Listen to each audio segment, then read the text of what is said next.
السلام علیکم ورحمۃ اللہ وبرکاتہ۔ میری بیوی میرے ابا سے بہت ڈرتی تھی۔ وہ سامنے آتے تو وہ خوف سے کانپنے لگتی۔ اس کے چہرے کا رنگ زرد پڑ جاتا، حالانکہ ابا اسے بیٹی بیٹی کہتے نہیں تھکتے تھے۔ کچھ دن سے بیوی بیمار رہنے لگی تو میں اس کا احساس کرنے لگا۔ ایک دن اس کی دوا لے کر میں وقت سے پہلے گھر پہنچا تو جیسے ہی دروازے کے اندر داخل ہوا تو میرے ہوش اڑ گئے۔ ہمارے ہاں رسم تھی کہ شادی کی رات دولہے کے جانے سے پہلے سسر اپنی بہو کے کمرے میں جاتا اور اسے تحفے کے طور پر 2 کنگن پہناتا تھا۔ ویسے تو یہ رسم لڑکے کی ماں کرتی تھی، لیکن میری ماں کا انتقال 2 سال پہلے ہو چکا تھا، اس لیے میرے والد کو یہ رسم کرنی تھی۔ اس لیے مجھ سے پہلے میرے والد میرے کمرے میں گئے تھے۔ میں اس وقت باہر مہمانوں کو رخصت کر رہا تھا۔ سب کو بھیجتے بھیجتے تقریباً مجھے آدھا گھنٹہ لگ گیا تھا۔ جب میں مین دروازہ بند کر کے اندر آیا تو میرے والد مسکراتے ہوئے اپنے کمرے میں چلے گئے۔ جیسے ہی دروازہ بند کرنے کے لیے پلٹے تو مجھ پر نظر پڑتے ہی کہنے لگے، ماشاءاللہ سے بہو بہت خوبصورت ہے، بڑی پیاری ہے۔ یہ کہتے ہوئے پھر ان کے چہرے پر مسکراہٹ پھیلی اور اپنا کمرہ بند کر کے اندر چلے گئے۔ میں نے ابھی تک شائستہ کو دیکھا نہیں تھا۔ ہمارے ہاں اب بھی شادی کی رات ہی دلہن کو دیکھا جاتا تھا۔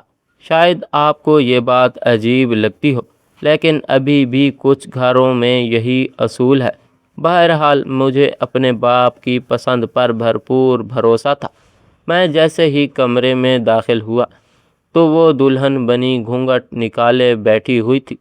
اس کے ہاتھ میں ابا کے پہنائے گئے کنگن تھے۔ اس کے سفید ہاتھ دیکھ کر میرا دل اور بھی مطمئن ہو گیا تھا کہ بیوی خوبصورت ہے۔ میں ان لڑکوں میں سے تھا جو کچھ حسن پرست ہوتے ہیں۔ جب ابا نے مجھ سے میری پسند پوچھی تھی تو میں نے یہ کہا تھا کہ ابا لڑکی خوبصورت ہونی چاہیے بس، اور اس کے سفید مومی ہاتھ دیکھ کر خود بخود میرے چہرے پر مسکراہٹ سج گئی تھی۔ لیکن جیسے ہی میں شائستہ کے سامنے بیٹھا میں نے نوٹ کیا وہ پوری کی پوری کانپ رہی تھی، حالانکہ سردیوں کا موسم بھی نہیں تھا۔ میں نے جیسے ہی اس کا گھونگھٹ اٹھایا تو تواتر سے اس کے آنسو بہہ رہے تھے۔ میں حیران ہوا تھا کہ اسے کیا ہوا ہے۔ رخصت ہوتے ہوئے نہ تو اس کے ہاتھ پر کوئی لرزہ تھا، نہ ہی اس کے ہاتھ برف کی مانند ٹھنڈے تھے۔ بڑی مطمئن وہ میرے ساتھ بیٹھی تھی۔ میں نے کہا، شائستہ، میرا یہ کہنا تھا کہ وہ بری طرح سے اچنبھے میں آئی تھی، چونک گئی تھی، پھر سٹاپٹی ہوئی پیچھے ہٹ گئی۔ میں تو اس کی بدحواسی دیکھ کر بہت حیران ہوا تھا۔ میں نے کہا، کیا ہوا؟ تو کہنے لگی، وہ آپ کے ابا وہ میں نے کہا، کیا ہوا؟ میرے ابا کو تو ایک دم سے چپ ہو گئی اور نفی میں سر ہلانے لگی۔ میں نے کہا، دیکھو، میرے والد تمہارے بھی والد کی جگہ ہیں۔ اصل میں ماں کا انتقال ہو گیا ہے، اس لیے ان کو رسم کرنی پڑی۔ پھر میں نے اس کا ہاتھ پکڑا اور اس کے پہنائے ہوئے کنگن دیکھنے لگا۔ میں نے کہا، یہ میری اماں کے ہیں اور انہیں میری دادی نے پہنائے تھے۔ خیر، مجھے یہ تو نہیں پتہ کہ یہ کنگن کتنے پرانے ہیں، لیکن میری دادی کو بھی ان کی ساس نے پہنائے تھے۔ خاندانی کنگن ہیں، انہیں اتارنا مت۔ وہ ابھی بھی بار بار دروازے کی طرف نہ جانے کیوں دیکھ رہی تھی۔ میں نے دروازے کی طرف دیکھا۔ میں نے کہا، کیا دیکھ رہی ہو؟ تو وہ کہنے لگی، کچھ نہیں کچھ نہیں۔ بہرحال میں نے جیب سے رونمائی کی انگوٹھی نکالی اور شائستہ کو پہنا دی، لیکن پتہ نہیں کیوں اس کے چہرے کی ہوائیں اڑی ہوئی تھی، بار بار دروازے کی طرف دیکھ رہی تھی، جیسے اسے کسی کے اندر آنے کا خوف ہو۔ میں اس کا چہرہ بڑے غور سے دیکھنے لگا۔ ایسا لگ رہا تھا جیسے کوئی چور یا ڈاکو اندر آنے والا ہے۔ کبھی روشن دان دیکھتی، کبھی کھڑکیاں دیکھتی۔ میں نے کہا، کیا دیکھ رہی ہو؟ کہنے لگی وہ روشن دان اوپر سے کھلا ہوا ہے۔ میں نے کمرے کے اوپر دیکھا۔ میں نے کہا وہ تو ہمیشہ کھلا رہتا ہے۔ کہنے لگی پلیز اسے بند کر دیں۔ میں نے کہا میں کیسے بند کروں؟ یہ سن کر اس نے تکیہ دیا اور کہنے لگی یہ رکھ دیں۔ مجھے اس کی گھبراہٹ سمجھ نہیں آ رہی تھی۔ میں نے کہا تمہیں کس چیز کا ڈر ہے؟ وہ کہنے لگی مجھے لگتا ہے جہاں سے کوئی دیکھ رہا ہے۔ میں نے کہا کیا ہو گیا ہے تمہیں شائستہ؟ کوئی روشن دان سے کیوں دیکھے گا؟ میرے گھر میں کوئی ایسا نہیں ہے۔ میرے والد ہیں جو سو چکے ہیں۔ چھوٹا بہن بھائی کوئی ہے نہیں، اور ہوتا بھی تو کیوں دیکھتا؟ کہنے لگی مجھے ڈر لگ رہا ہے، وہاں سے کوئی دیکھ رہا ہے۔ بہرحال میں اس کے وہم کو دور کرنے کے لیے اٹھا، کرسی رکھی اور تکیہ لے کر روشن دان میں پھنسا دیا۔ اس کے بعد بھی میں جیسے ہی کمرے کی لائٹ بجھانے لگا تو وہ کھڑی ہو گئی، پردہ ہٹا کر کھڑکیوں کے باہر جھانکنے لگی۔ میں نے کہا کیا دیکھ رہی ہو؟ کہنے لگی لگ رہا ہے کوئی ہے۔ میں نے کہا یہ کیا تماشا بنا رکھا ہے؟ میرے سارے موڈ کا ستیہ ناش کر رہی ہو۔ کوئی نہیں ہے یہاں۔ لیکن وہ گھبرائی ہوئی تھی، کھڑکی کھول کر دائیں بائیں دیکھنے لگی۔ اس نے چٹکی لگا دی، پھر پردے بھی اچھے طریقے سے کھڑکیوں کے سامنے کر دیے، پھر واش روم کا دروازہ دیکھنے لگی، پھر تیز تیز چلتی ہوئی واش روم کے دروازے تک پہنچی۔ میں حیرت سے اس کی یہ ساری حرکتیں دیکھ رہا تھا۔ واش روم کا دروازہ کھول کر وہ واش روم کا پورا جائزہ لینے لگی۔ میں نے کہا تمہیں کیا ہوا ہے؟ کیا دیکھ رہی ہو؟ کہنے لگی یہ واش روم میں سوراخ کیسا ہے؟ واش روم کی دوسری جانب کیا ہے؟ میں چلتا ہوا واش روم کے پاس آ گیا، دیکھا تو ایک سوراخ تھا۔ پہلے تو میں نے کبھی غور نہیں کیا تھا۔ میں نے دیکھا تو واش روم کے ایک کونے میں کچھ سیمنٹ اترا ہوا تھا، بیچ میں کچھ سوراخ نما چیز تھی، لیکن دیوار ہی تھی۔ میں اسے کہنے لگا کہ تم یہ سب کیا دیکھ رہی ہو؟ کہنے لگی پلیز جمال اسے بند کر دیں۔ میں نے کہا دماغ خراب ہے تمہارا؟ شادی کی رات میں سیمنٹ لے کر یہ سوراخ بند کروں؟ کہنے لگی پلیز کر دیں، یہاں سے کوئی ہمیں دیکھ سکتا ہے۔ میں نے کہا ادھر آؤ تم۔ میں نے اس کا ہاتھ پکڑا اور اسے بیڈ پر لا کر بٹھا دیا۔ مجھے سمجھ نہیں آ رہا تھا کہ آج کی رات اسے ہوا کیا ہے۔ بار بار گھبرا رہی تھی، بار بار پورے کمرے کا جائزہ لے رہی تھی، ایک ایک کونے کو دیکھ رہی تھی۔ شاید وہمی قسم کی تھی، حالانکہ ایسے وہم لڑکوں کو زیادہ ہوتے ہیں۔ بہرحال میں اس سے کچھ اپنی باتیں کرنے لگا، گھر کے ماحول کے بارے میں بتانے لگا کہ میری والدہ نہیں ہے، اس لیے سب کچھ تمہیں جلدی سنبھالنا پڑے گا۔ لیکن میں نے نوٹ کیا کہ وہ میری باتیں غائب دماغی سے سن رہی ہے، بس کمرے کو ٹکر دیکھے جا رہی ہے، جیسے پتہ نہیں کمرے میں کون سا شگاف تلاش کر رہی ہو۔ میں نے کہا شائستہ پلیز مجھے دیکھو، ادھر ادھر کیا دیکھ رہی ہو؟ میں نے اس کا رخ اپنی جانب کیا، پتہ نہیں اسے کیا پریشانی تھی۔ بہرحال صبح سویرے جب میری آنکھ کھلی تب تک وہ سادہ لباس پہنے اپنے بالوں میں کنگھا کر رہی تھی۔ میں نے دیکھا ابھی بھی اس کے چہرے پر بدحواسی سوار تھی۔ میں نے کہا ناشتہ میں بازار سے لے کر آتا ہوں۔ میں بھی اٹھ کر بیٹھ چکا تھا۔ کہنے لگی نہیں میں بنا لوں گی، کوئی بات نہیں۔ میں نے دیکھا کہ جیسے اس کی آنکھوں کے کناروں جلدی سے اس نے صاف کیے تھے، پھر اپنے بالوں کو باندھ کر فٹافٹ سے خود پر دوپٹہ لپیٹا، اپنا پورا سر بال چھپا لیا۔ دوپٹہ کافی بڑا تھا، وہ آدھی سے زیادہ چھپ چکی تھی۔ پھر کمرے سے باہر چلی گئی، لیکن بے حد نروس سی تھی۔ میک اپ تک نہیں کیا تھا۔ میں بھی نہانے چلا گیا۔ فریش ہو کر کمرے سے باہر نکلا تو وہ کچن میں سارے کیبنٹ کھول کر چیزیں ڈھونڈنے اور دیکھنے کی کوشش کر رہی تھی کہ کہاں کیا رکھا ہے، لیکن ساتھ ساتھ میں نے دیکھا کہ وہ دوپٹے کے پلو سے آنسو صاف کر رہی تھی۔ پتہ نہیں کیوں، حالانکہ میں نے تو اس کے ساتھ بڑی محبت سے اس رشتے کا آغاز کیا تھا۔ میرے دل میں اس سے دیکھ کر عجیب سے وسواس اور سوالات سے اٹھنے لگے کہ آخر وہ رو کیوں رہی ہے۔ ایسا تو نہیں تھا کہ اسے اپنے گھر والوں کی یاد ستا رہی تھی۔ شاید شادی کی پہلی صبح کام کرنا پڑ رہا تھا، اس لیے برا لگ رہا ہوگا، لیکن میں نے تو کہا تھا کہ ناشتہ میں لے آتا ہوں۔ بہرحال میں کچن میں آ گیا۔ میں نے کہا کیا کر رہی ہو؟ کہنے لگی نہیں کچھ نہیں، دیکھ رہی ہوں کہاں کیا پڑا ہے۔ میں نے کہا بھی کہ مجھے بہت برا لگ رہا ہے، تم باہر بیٹھو میں ناشتہ لے آتا ہوں، لیکن وہ کہنے لگی نہیں کوئی بات نہیں، میں بنا دوں گی۔ جب تک اس نے ناشتہ بنایا میرے والد بھی اٹھ گئے تھے۔ وہ بھی ٹیبل پر بیٹھ کے کہنے لگے واہ بھائی، میری بیٹی نے تو آتے ہی کچن سنبھال لیا۔ اس وقت شائستہ ناشتہ ٹیبل پہ لگا رہی تھی۔ مجھے برا یہ لگا کہ اس نے میرے والد کو سلام نہیں کیا تھا، نہ سر پر پیار لیا، بلکہ انہیں دیکھتے ہی اس نے ماتھے پر بل ڈال لیے تھے۔ چہرے کی رنگت پھر سے اڑنے لگی تھی۔ وہ میرے برابر بیٹھ گئی۔ میں نے کہا شائستہ ابا جی کو سلام کرو، تو نظریں جھکائے اس نے سلام کیا۔ ابا جی کہنے لگے وعلیکم السلام، جیتی رہو سدا آباد رہو، لیکن شائستہ کے ماتھے کے بیل ٹھیک نہیں ہو رہے تھے۔ پتہ نہیں کیا، میں نے غور کیا تو اس کے ہاتھوں میں لرزہ سا طاری تھا۔ اس نے ٹھیک سے کچھ کھایا بھی نہیں تھا، بس چائے کے گھونٹ بھر رہی تھی۔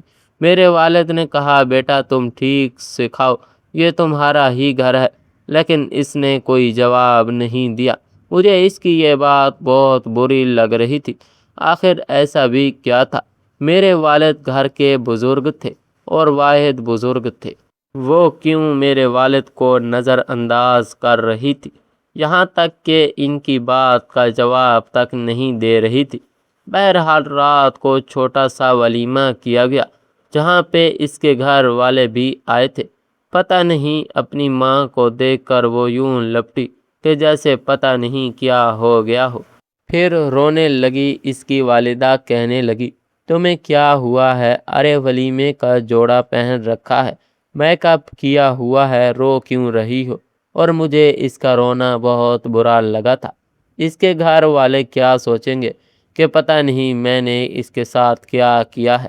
بہرحال ولیمہ بھی گزر گیا تھا، لیکن جب بھی میں کمرے میں آتا تو وہ بڑی نروس ہو جاتی، گھبرائی سی رہتی تھی۔ کمرے کا دروازہ بھی بند ہوتا تھا۔ اکثر مجھے دکان سے آنے کے بعد دروازہ کھٹکھٹانا پڑتا تھا، پھر جا کے دروازہ کھولتی تھی۔ پہلے پوچھتی تھی کہ کون ہے، جب میں کہتا میں ہوں، دروازہ کھولو تو کھول دیتی۔ پریشان نظر آتی تھی۔ میں نے کہا کیا ہوا ہے تمہیں؟ کمرے کا دروازہ کیوں بند کیا ہوا ہے؟ تو کہنے لگی ویسے ہی مجھے گھبراہٹ سی ہو رہی تھی۔ میں نے کہا ایسی بھی کیا گھبراہٹ؟ میرے ابا گھر میں اکیلے ہوتے ہیں اور تم دروازہ بند کیے بیٹھی رہتی ہو، انہیں کس چیز کی ضرورت ہو سکتی ہے؟ میری بات سن کر وہ کمرے سے باہر چلی گئی اور کھانا بنانے لگی۔ میں حیران تھا کہ اس نے ابھی تک کھانا ہی نہیں بنایا۔ میں اپنے والد کے کمرے میں انہیں سلام کرنے گیا تو ان کا بھی موڈ کافی خراب تھا۔ میں نے کہا آپ کو کیا ہوا؟ کہنے لگے نہیں کچھ نہیں۔ میں نے کہا یہ شائستہ نے کھانا کیوں نہیں پکایا؟ کہنے لگے پتہ نہیں بیٹا کیا بات ہے، جب سے تم دکان جانے لگے ہو اس لڑکی کی عجیب و غریب حرکتیں شروع ہو گئی۔ مجھے دیکھتی ہے، ماتھے پر بیل ڈالتی ہے، اپنے کمرے میں جا کے دروازہ بند کر دیتی ہے۔ پتہ نہیں کیا مسئلہ ہے اس کے ساتھ۔ میں نے صبح کا ناشتہ کر لیا تھا، لیکن دوپہر کو کچھ نہیں تھا، اور اس نے پوچھا تک نہیں کہ ابا جی آپ اب کیا کھائیں گے یا نہیں۔ یہ سن کر میں ابا جی کے سامنے ضرور شرمندہ ہو گیا تھا۔ میں کچن میں آیا تھا تو وہ فٹافٹ کھانا بنا رہی تھی، آٹا گوندھ رہی تھی۔ میں نے کہا یہ ٹائم ہے تمہارا کھانے پکانے کا؟ کہنے لگی جمال بس آدھا گھنٹے میں پک جائے گا۔ میں نے کہا بات یہ نہیں، بات یہ ہے کہ یہ وقت کھانا پکانے کا نہیں، اور تم نے دوپہر کو ابا جی کو کھانا تک نہیں پوچھا۔ کہنے لگی ہاٹ پاٹ میں روٹی پڑی تھی اور سالن بھی فریج میں تھا، انہیں بھوک لگی تھی تو اوون میں گرم کر کے کھا لیتے۔ میں نے کہا کیا مطلب؟ وہ اوون میں گرم کر کے کھا لیتے؟ میں نے کہا کہ دیکھو، میرے والد تمہارے باپ کی جگہ ہیں، ان کا خیال رکھا کرو۔ لیکن اس کی آنکھوں میں موٹے موٹے آنسو جھلملانے لگے۔ میں حیران تھا۔ میں نے کہا کیا ہوا؟ تو کہنے لگی آپ کو نہیں پتہ کہ وہ کیا ہے؟ میں نے کہا کیا مطلب ہے تمہارا؟ وہ کہنے لگی کچھ نہیں، کوئی مطلب نہیں ہے۔ پھر ہانڈی میں چمچ چلانے لگی، پھر کہنے لگی بس 20 منٹ میں روٹی پکا دیتی ہوں۔ میں نے کہا پھر بھی تمہیں دن کے وقت بھی ابا جی کو کھانا دینا چاہیے تھا۔ اس نے کوئی جواب تک نہیں دیا۔ میرے والد نے پھر بھی اپنا منہ ٹھیک کر لیا۔ کھانے کے دوران بار بار کہتے کہ شائستہ بیٹی یہ کھاؤ، شائستہ بیٹی وہ کھاؤ۔ پھر کہنے لگے بیٹا میں تمہارے باپ کی جگہ ہوں، تمہیں کسی بھی چیز کی ضرورت ہوتی ہے تو مجھ سے کہہ دیا کرو، میں جب نماز پڑھنے جاؤں گا تو تمہیں گھر کا سامان لا دیا کروں گا۔ بیٹا مجھ سے باتیں کیا کرو، کیوں گھر میں اتنی اداس سی رہتی ہو؟ اگر جمال کی ماں زندہ ہوتی تو اور بات تھی، لیکن اب گھر میں کوئی نہیں ہوتا اور یہ خاموشی مجھے کسی ناگ کی طرح ڈستی ہے۔ اس لیے تم باتیں کیا کرو، ہنسا کرو، تاکہ گھر میں رونق لگے۔ مجھے تو لگتا ہی نہیں کہ میں نے بیٹے کی شادی کی ہے۔ لیکن شائستہ نے آگے سے منہ تک نہیں ہلایا تھا، وہ بس چپ چاپ بیٹھی کھانا کھاتی رہی، یہاں تک کہ میرے باپ کو دیکھا تک نہیں۔ اس کا اس طرح کا اجنبی سا رویہ مجھے بہت برا لگ رہا تھا۔ جب ہم کمرے میں آئے تو میں نے کہا کہ شائستہ تمہارے ساتھ آخر مسئلہ کیا ہے؟ وہ کہنے لگی میں نے کیا کیا ہے؟ میں نے کہا میرے والد تم سے بات کر رہے ہو تو تم یوں بیٹھی ہوتی ہو جیسا کہ اجنبی، جواب تک نہیں دیتی۔ وہ کہنے لگی کہ میرا مزاج ہی ایسا ہے۔ میں نے کہا تو پھر بدلو اپنے مزاج کو، مجھے اچھا نہیں لگتا۔ تم میرے باپ کے ساتھ اپنا رویہ درست رکھا کرو۔ وہ خاموش ہو گئی، پھر تکیہ درست کر کے لیٹ گئی۔ رات کو میری آنکھ اس کی سسکیوں پر کھلی تھی۔ میں نے دیکھا تو جائے بچھائے رو رہی تھی، بار بار کہہ رہی تھی ایسا کیوں ہوا، ایسا نہیں ہونا چاہیے تھا، میرا کیا قصور ہے؟ اے خدا مجھے تو طلاق ہو جائے گی، میرا گھر برباد ہو جائے گا۔ وہ روئے جا رہی تھی اور میں یہ سوچ رہا تھا کہ ایسا کیسے ہو سکتا ہے۔ وہ کہنے لگی کہ اے اللہ وہ شخص میرے شوہر کا باپ ہے۔ یہ سن کر میں پتہ نہیں کیوں کچھ پریشان ہوا تھا۔ میں نے جب موبائل اٹھا کر وقت دیکھا تو تہجد کا وقت تھا۔ میں آہستہ سے اٹھا کیونکہ مجھے پیاس لگ رہی تھی، لیکن جب میں باہر آیا تو میرے والد کے کمرے کی لائٹ جلی ہوئی تھی، حالانکہ وہ تو سو جاتے تھے، پھر صبح فجر کے وقت ہی اٹھتے تھے۔ میں حیران تھا کہ ان کے کمرے کی لائٹ کیوں جل رہی تھی۔ ایک بار شائستہ رات کے برتن دھو رہی تھی اور میں اپنے کمرے میں لیپ ٹاپ پر لگا ہوا تھا، کچھ کام کر رہا تھا۔ میں نے سوچا کہ شائستہ کو چائے کا کہہ دوں، لیکن جیسے ہی میں کمرے سے باہر آیا مجھے محسوس ہوا جیسے کچن میں شائستہ کے ساتھ میرے والد بھی موجود ہیں۔ میں دھیرے دھیرے چلتا ہوا وہاں آیا تو دیکھا کہ میرے والد اس سے کہہ رہے تھے کہ بیٹا آخر تمہارے ساتھ مسئلہ کیا ہے، تم جواب کیوں نہیں دیتی؟ وہ کہنے لگی کہ جائیں یہاں سے، مجھے آپ سے بات نہیں کرنی۔ آپ کیوں میرا گھر برباد کرنے پر تلے ہوئے ہیں؟ وہ کہنے لگے میں نے تو کچھ نہیں کیا، تم کیوں مجھ سے بدگمان ہو؟ لیکن شائستہ ان کے سامنے ہاتھ جوڑنے لگی، کہنے لگی جائیں یہاں سے، خدا کے لیے جائیں یہاں سے۔ ان دونوں کی میری جانب پیٹھ تھی۔ سب سے پہلے میرے والد نے مجھے دیکھا، پھر نظریں چراتے ہوئے وہاں سے چلے گئے اور شائستہ آنسو صاف کر رہی تھی۔ مجھے دیکھ کر گھبرا گئی۔ میں نے کہا کیا ہوا؟ کہنے لگی کچھ نہیں، پھر جلدی سے سنک میں رکھے ہوئے برتن دھونے لگی۔ میں نے کہا شائستہ، کچھ پوچھ رہا ہوں تم سے، کیا ہوا ہے؟ کس بات کی معافی مانگ رہی ہو؟ کیا بات ہوئی ہے؟ وہ کہنے لگی کوئی بات نہیں ہوئی، آپ کو کیا چاہیے تھا؟ میں چائے کا کہنے گیا تھا لیکن کچھ نہیں کہا۔ میں نے کہا تم مجھے پاگل کر دو گی، مجھے جواب کیوں نہیں دیتی ہو؟ آخر اس طرح کا رویہ رکھنے کا کیا جواز ہے؟ کیا وجہ ہے؟ کہنے لگی میں آپ کو وجہ نہیں بتا سکتی۔ یہ کہہ کر وہ کچن سے باہر نکل گئی۔ مجھے اب شائستہ پر غصہ آنے لگا تھا۔ چند روز بعد میں رات کے نہ جانے کون سے پہر میری آنکھ کھلی، میں نے دیکھا کہ شائستہ میرے برابر میں نہیں تھی۔ مجھے لگا کہ تہجد پڑھ رہی ہوگی۔ میں نے دیکھا تو وہ کمرے میں بھی نہیں تھی، حالانکہ کمرے سے باہر تو جاتی نہیں تھی، بہت کم جاتی تھی۔ میں باہر آیا تو دیکھا کہ میرے والد کے کمرے کی لائٹ ابھی بھی چل رہی تھی۔ شائستہ کی سسکیوں کی آوازیں اندر سے آ رہی تھی۔ یہ سن کر میری جان نکل لی تھی۔ میں فوراً اس کمرے کے پاس آیا تو وہ رو رہی تھی۔ کہنے لگی اگر میں نے آپ کے بیٹے کو بتا دیا تو یاد رکھیے گا کہ آپ کہیں کے نہیں رہیں گے۔ میرے والد کہنے لگے کہ وہ میرا بیٹا ہے، میری بات پر بھروسہ رکھے گا۔ اگر تم یہاں رہنا چاہتی ہو تو تمہیں وہی کرنا پڑے گا جو میں چاہتا ہوں۔ یہ سن کر میرا دل دھک سے رہ گیا تھا۔ میں پیچھے ہٹ گیا، کچن میں جا کر چھپ گیا جہاں اندھیرا تھا۔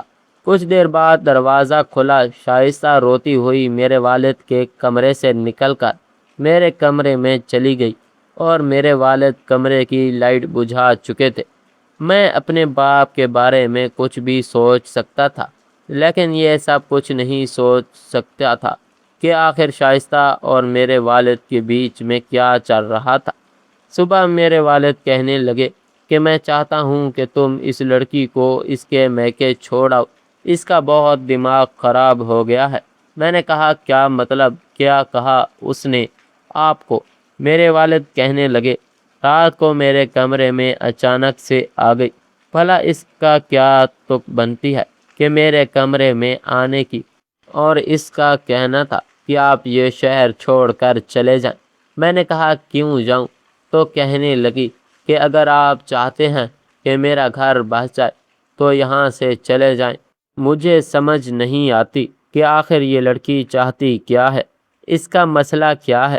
میں نے تمہاری شادی اس لیے تو نہیں کی تھی کہ میں بے گھر ہو جاؤں، حالانکہ میں نے جو کچھ دیکھا تھا چوری چھپے دیکھا تھا۔ میرے والد اس بات سے انجان تھے، چاہتے تو اس بات کو چھپا لیکن تب ہی چھپاتے نہ جب وہ مجرم ہوتے، لیکن انہوں نے تو صاف بات مجھ سے کہہ دی۔ میں سمجھ نہیں پا رہا تھا، ایک طرف شائستہ کا جائے نماز پر سسکیاں بھرنا رونا، اپنے گھر کو بچانے کی دعائیں کرنا، اور دوسری جانب میرے والد کے کمرے میں جانا۔ رات کے اس پہر وہ کیوں گئی تھی میرے باپ کے کمرے میں؟ ورنہ تو میرے باپ کو دیکھ کر اس کے چہرے کی ہوائیں اڑ جاتی تھی۔ وہ ڈرتی تھی، بات نہیں کرتی تھی، لیکن پتہ نہیں کون سچ تھا اور کون جھوٹ۔ مجھے کچھ بھی سمجھ نہیں آ رہا تھا۔ میرے والد کہنے لگے اگر اس لڑکی نے اپنا رویہ نہ بدلا تو میں اسے اس گھر میں بسنے نہیں دوں گا۔ میں نے کہا ابا جی، آپ کو کیا ہو گیا ہے؟ اتنی سی بات پر میں اپنی بیوی کو چھوڑ نہیں سکتا، کتنی بری بات ہے۔ وہ کہنے لگے اس کا مطلب ہے تم مجھے چھوڑ دو گے کیا؟ میں باپ اس لیے اولاد کو پیدا کرتے ہیں کہ جب وہ بڑھاپے کو پہنچے تو اولاد انہیں چھوڑ کے چلی جائے، یا انہیں بولے چلو بھائی نکلو بستر باندھ کر اولڈ ہاؤس چلے جاؤ۔ کیا تم بھی یہی چاہتے ہو؟ میں نے کہا نہیں، میں ایسا کچھ نہیں چاہتا، میں شائستہ کو سمجھاؤں گا۔ وہ کہنے لگا تو سمجھاؤ نا، کب سے تمہیں کہہ رہا ہوں اسے سمجھاؤ کہ ویسے رہے جیسے رہنا چاہیے۔ نہ یہ مجھے کھانا پوچھتی ہے، نہ مجھ سے سیدھے منہ بات کرتی ہے۔ ارے میں اسے بیٹی بنا کر لایا ہوں، یہ تو بہو بھی بن کے نہیں دکھا رہی۔ پتہ نہیں اس کو مجھ سے کیا تکلیف ہے، اور پہلے دن سے تکلیف ہے جب سے شادی ہوئی ہے۔ جب سے میں تمہارے کمرے میں گیا اسے کنگن پہنانے لگا، یہ تبھی مجھے دیکھ کر اپنے ہاتھ پیچھے کرنے لگی، جیسے پتہ نہیں میں کیا کر دوں گا۔ ارے ٹھیک ہے، میری کوئی بیٹی نہیں ہے، اس کا مطلب یہ تھوڑی ہے کہ مجھے یہ نہیں پتہ کہ بیٹیوں کی عزت کیا ہوتی ہے۔ بہرحال یا تو تم اسے سمجھا دو یا پھر اسے اس کے میکے چھوڑ آؤ، میں اس کے گھر والوں سے بات کروں گا۔ میں جب کمرے میں گیا تو شائستہ رو رہی تھی۔ میں نے کہا کہ آخر تم چاہتی کیا ہو؟ تمہارا کیا کام تھا رات کو میرے باپ کے کمرے میں جانے کا؟ وہ کہنے لگی، آپ صرف اسی بات کا یقین کریں گے جو آپ کا باپ آپ کو بتائے گا تو آج تک کبھی آپ اپنی آنکھوں سے نہیں دیکھا ہے، تبھی آپ وہی سچ مانیں گے، کیونکہ اگر میں نے بتایا بھی تو آپ کبھی یقین نہیں کریں گے۔ مجھے تو لگ رہا تھا میں پاگل ہو جاؤں گا، کسی کی بات پر بھروسہ کرتا، اپنے باپ کی یا پھر شائستہ کی۔ باپ کا رشتہ ایسا ہوتا ہے کہ انسان کبھی بھی اپنے والد کے سامنے کھڑا ہو کر ان سے یہ نہیں پوچھ سکتا جو اس وقت میرے دماغ میں چل رہا تھا۔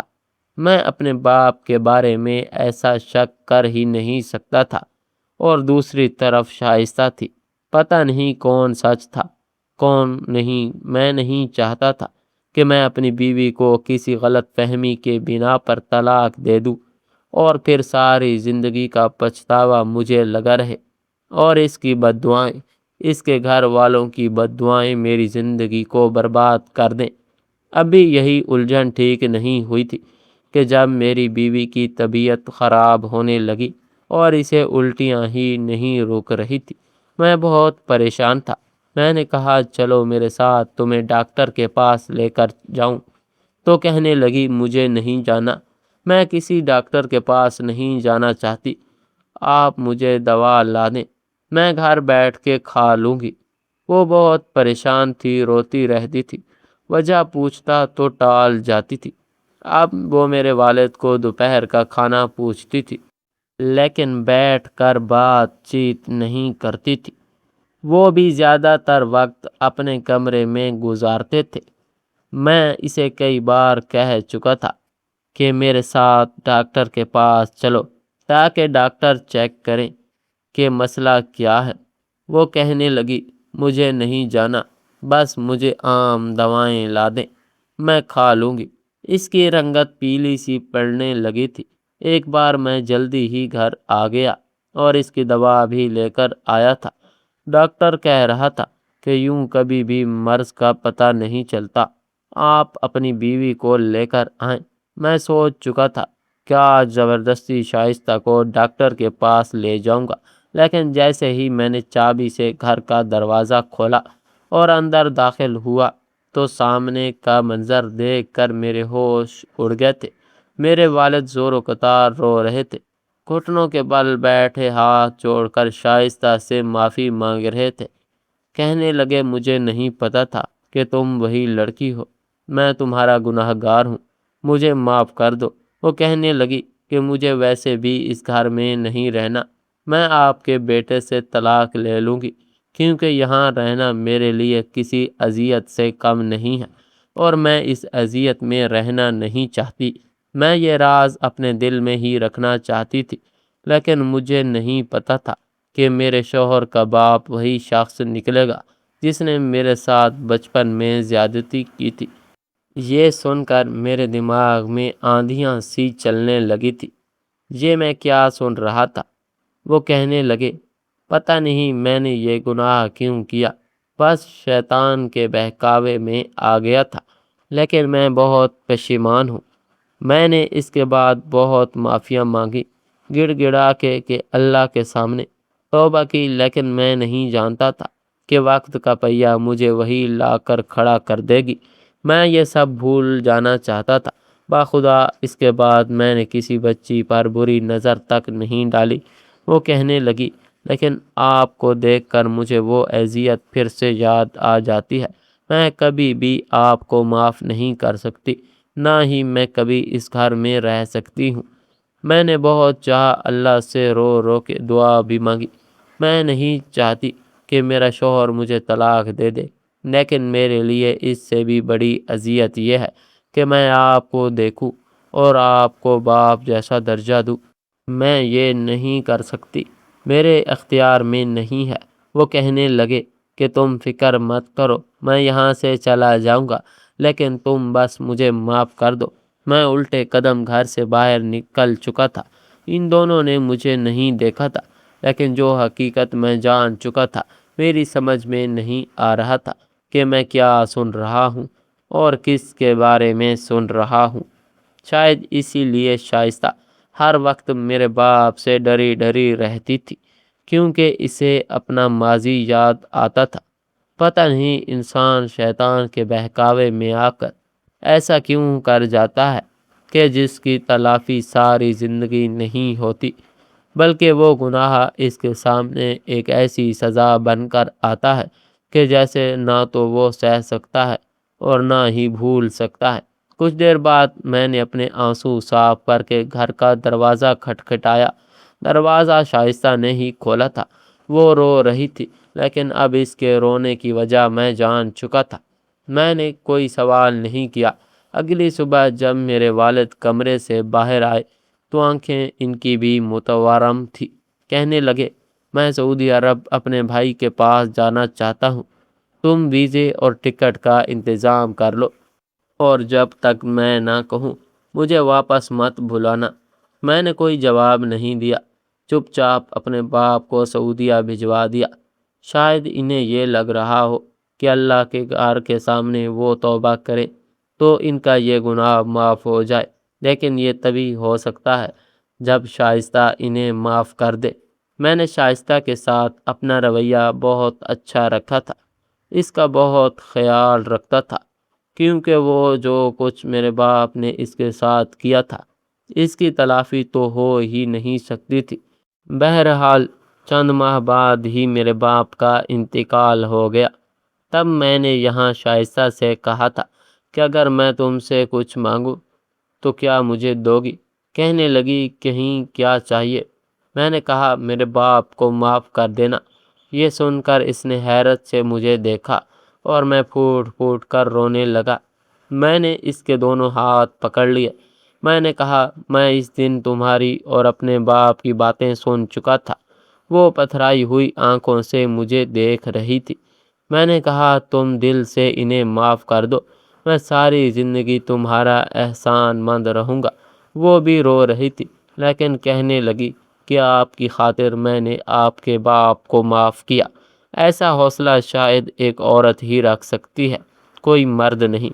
آپ کا کیا خیال ہے؟ کومنٹ میں اپنی رائے ضرور دیا کریں، اور مزید اس طرح کی سبق آموز کہانیاں سننے کے لیے ہماری ویڈیو کو لائک کریں، شیئر کریں اور ہمارے چینل کو سبسکرائب کریں۔ ملتے ہیں اگلی ویڈیو میں، تب تک کے لیے اللہ حافظ، شکریہ۔